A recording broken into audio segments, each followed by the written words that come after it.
kesetaraan gender.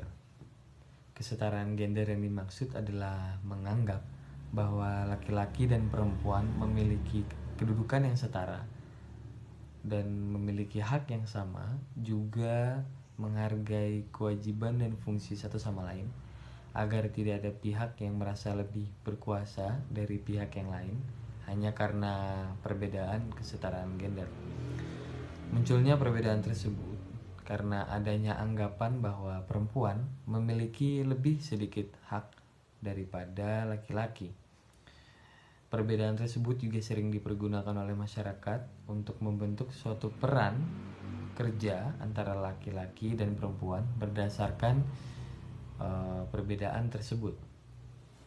Akibat pembagian peran yang tidak seimbang melahirkan ketimpangan peran antara laki-laki dan perempuan yang mengakibatkan ketidakadilan yang dapat merugikan perempuan. Latar belakang permasalahan.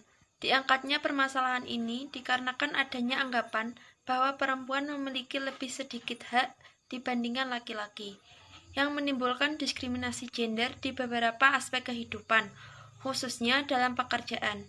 Di Indonesia sendiri, selain masalah dalam pemenuhan hak-hak pekerja perempuan, masalah ketimpangan gender di pekerjaan pun juga masih tinggi. Melihat dari keadaan tersebut, maka timbullah pertanyaan.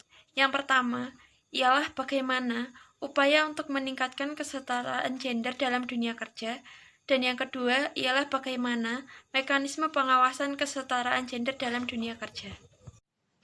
Solusi permasalahan pertama. Bagi kami, beberapa upaya yang dapat dilakukan dalam meningkatkan kesetaraan gender dalam pekerjaan adalah: yang pertama, penghormatan hak; yang kedua, menghapus hambatan akses pendidikan dan pelatihan untuk pekerja perempuan; yang ketiga, memberi akses di berbagai jenis pekerjaan bagi pekerja perempuan; yang keempat, penghapusan diskriminasi dalam proses rekrutmen karyawan; yang keempat, menutup celah upah antar gender. Solusi permasalahan kedua.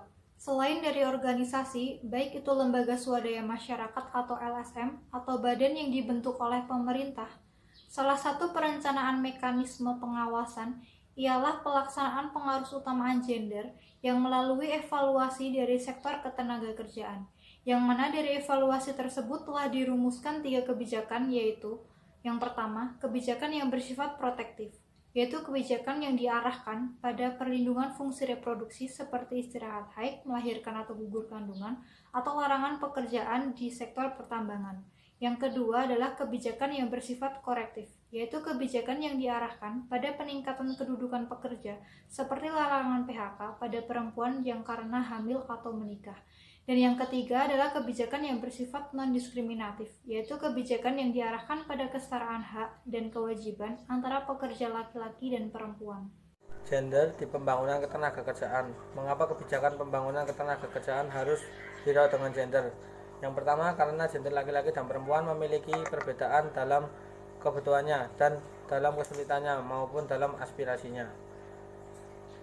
Sebab itu perbedaan gender karena ini harus diperhatikan dan diakomodasikan ketika memformulasikan kebijakannya, perencanaannya, dan penganggarannya, program atau kegiatan, maupun ketika kita membuat sebuah panduan yang berkaitan dengan ketenagakerjaan dari implementasinya. Gender di pembangunan ketenagakerjaan.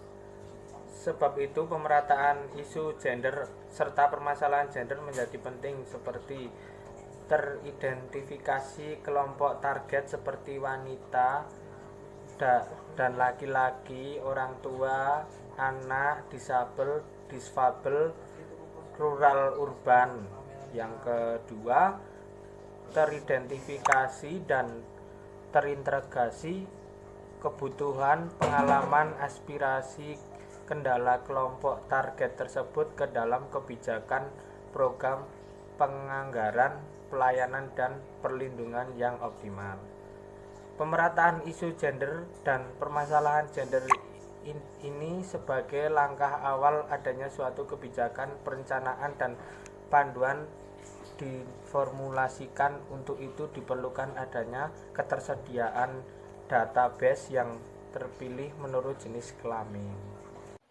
Untuk contoh kasus, yaitu Elita Trinovianti, pekerja perempuan dalam PT AFI atau biasa dikenal dengan AIS, meminta izin perpindahan divisi karena penyakitnya, namun ditolak dan bahkan diancam, yang mana dari keadaan yang dialaminya tersebut mengakibatkan pendarahan hebat dari bobot pekerjaan berlebih, berujung pada diangkatnya jaringan dari rahimnya setelah operasi kuret pada bulan Februari. Selain itu, adanya pernyataan dari Sarinah selaku juru bicara F Sedar yang mewakili Serikat Buruh AIS bahwa terdapat 15 kasus keguguran dan 6 bayi lahir tak bernyawa yang dialami pekerja buruh perempuan AIS sejak tahun 2019.